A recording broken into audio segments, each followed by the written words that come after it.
திடீரென கிடைத்த பரிசுப் பொருட்களால் மகிழ்ச்சியில் திளைத்த அரசு பள்ளி குழந்தைகள். நாகையில் விஜய் பிறந்தநாள் கொண்டாட்டத்தில் அரசு பள்ளி குழந்தைகளுக்கு கல்வி உபகரணங்கள் வழங்கி சந்தோஷத்தில் மூழ்கடித்த தமிழக வெற்றிக் கழகத்தினர். தமிழக வெற்றிக் கழகத்தின் தலைவரும் நடிகருமான விஜயின் 50வது பிறந்தநாளை முன்னிட்டு அவரது கட்சியினர் பல்வேறு நலத்திட்டங்கள் வழங்கி கொண்டாடி வருகின்றனர்.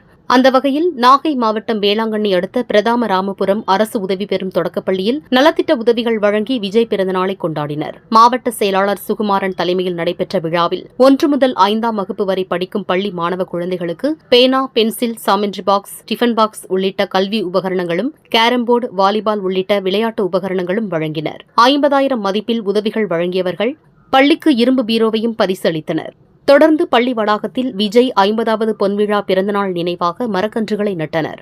விஜய் பிறந்த நாளில் அவரது கட்சியினர் வழங்கிய பரிசுப் பொருட்களால் மாணவ குழந்தைகள் பரிசுப் பொருட்களை ஒருவருக்கொருவர் காட்டி மகிழ்ச்சியில் திகழ்ந்தனர். இதில் மாவட்ட நிர்வாகிகள் சேகர், வீரமணி, ஆல்பர்ட் ராயன், கீழையூர் ஒன்றிய செயலாளர் விஜய், பரிசுப் பொருட்கள் வழங்கிய ஒன்றிய துணை செயலாளர் எட்வின் சந்தோஷ் உட்பட நிர்வாகிகள் கலந்து கொண்டனர். நாகையில் விஜய் பிறந்தநாள் கொண்டாட்டத்தை தமிழக வெற்றிக் கழகத்தினர் கல்விக்கு முக்கியத்துவம் கொடுத்து மாணவ குழந்தைகளுக்கு கல்வி மற்றும் விளையாட்டு உபகரணங்கள் வழங்கியது பாராட்டையும் வரவேற்பையும் பெற்றுள்ளது.